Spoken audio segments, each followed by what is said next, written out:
Good afternoon, everyone. Welcome into a new episode of Capitol View, a webcast brought to you by the Daily Journal and djournal.com, talking state legislature, state politics, everything going on down there in the capital city of Jackson. I'm your host, Brad Locke, joined, as always, by Bobby Harrison, our Capitol Bureau Chief here at the Journal.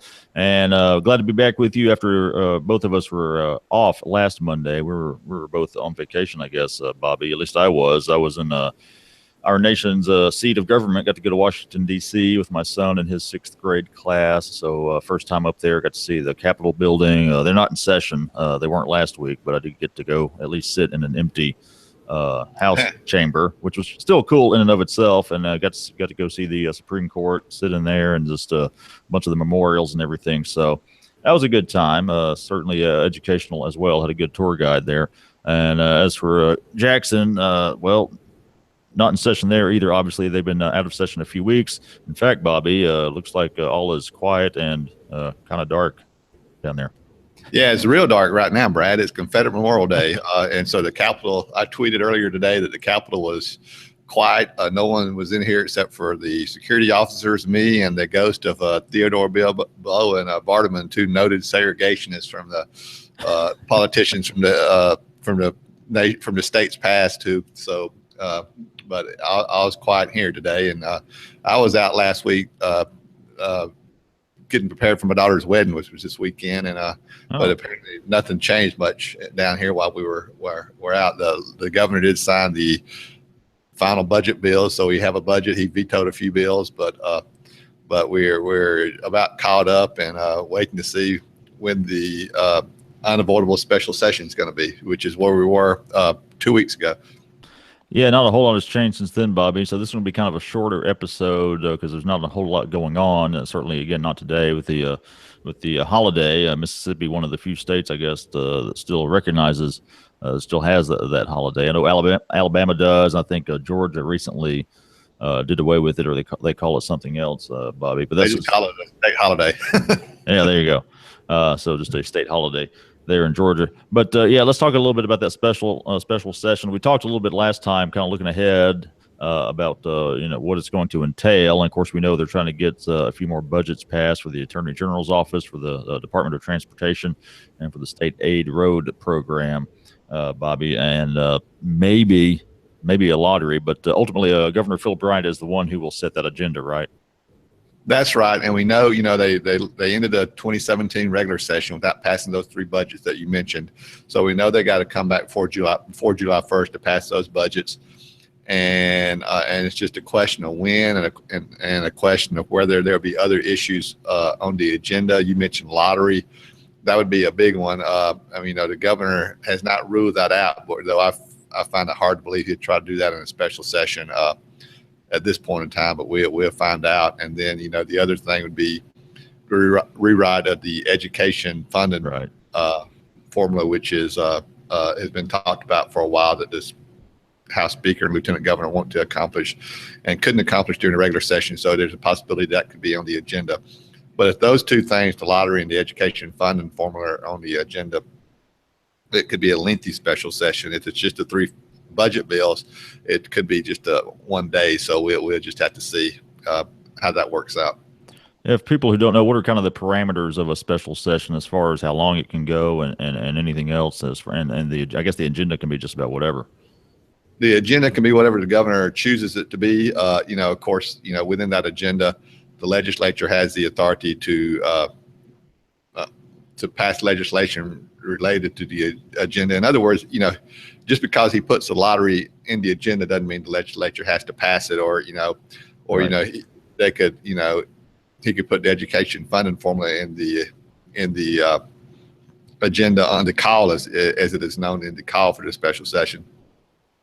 That doesn't mean they'd have to pass the education funding formula in the manner the governor wants it. They could pass it, not pass it, pass something completely different than what the governor wanted, just as long as it was related to education funding, to the education funding formula. So the call, the governor sets the call, but the legislature has discretion to act within that call.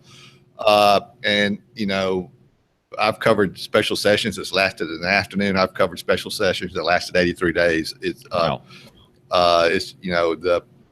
I mean, I hadn't read up on this lately, but I think technically, there is a provision in the Constitution, I believe, that gives the governor the authority to adjourn to end a special session when it appears that there's not going to be a resolution to the issues.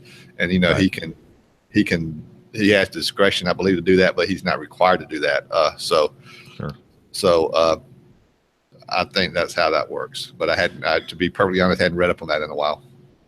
Well, as far as the budgets that they need to pass for those three agencies that we mentioned, I mean, do we expect that to be fairly routine? I know there's obviously been a lot of talk about wanting to get more money for transportation needs, roads and bridges and whatnot. Do we expect much of a fight over the amount there? We kind of have a good idea of how that's going to go.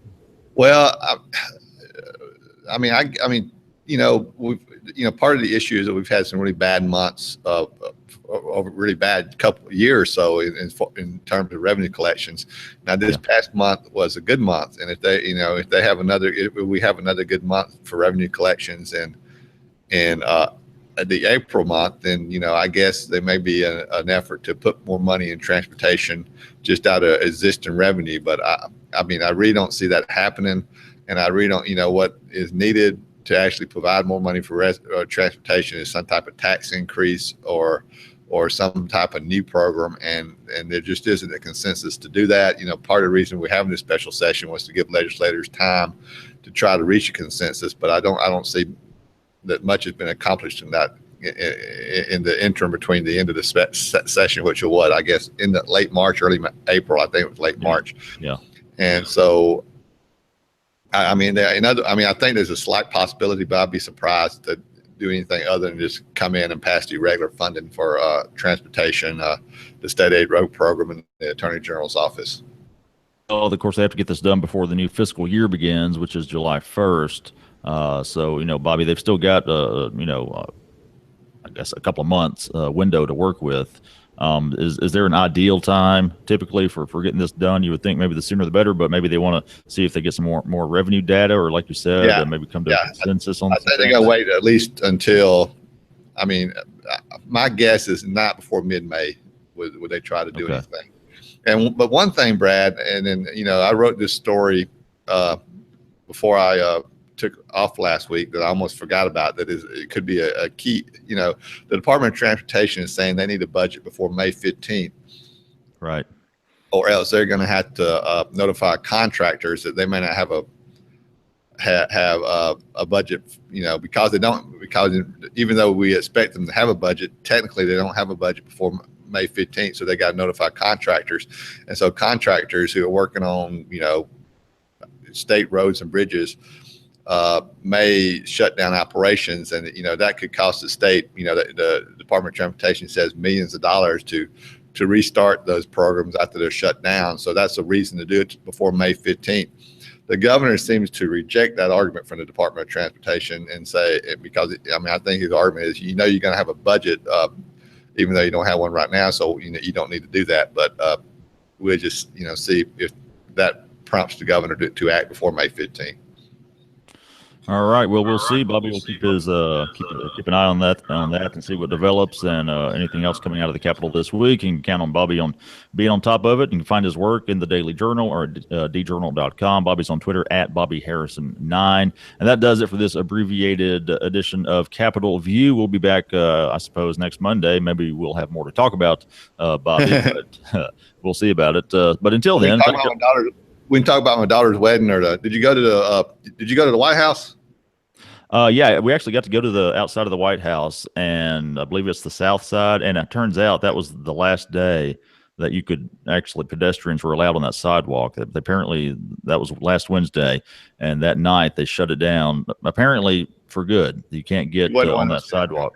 And as extra security measure, I guess. So you can still see supposedly your view of the White House and such is not obstructed, but you can no longer get up next to that fence that runs in front of the White House lawn. So we got there just in time, I guess, to do. Yeah, we saw a bunch of memorials. We saw, including the Vietnam Memorial, which was really cool. Got to, again, like I said, got to go to the Capitol and see all those buildings and such over there. Got to go to Mount Vernon, George Washington's home. Yeah. That was really neat. Got to see the changing of the guard at the Arlington Cemetery, Tomb of the Unknown Soldier. So yeah, we got a lot done there, Bobby, and we'd certainly like to go back though at some point and spend maybe a little more time at certain places. There was a lot to do. Yeah, certainly. So anyway, yeah, that's it for this episode of Capitol View. We'll hopefully see y'all next Monday. Until then, have a good week.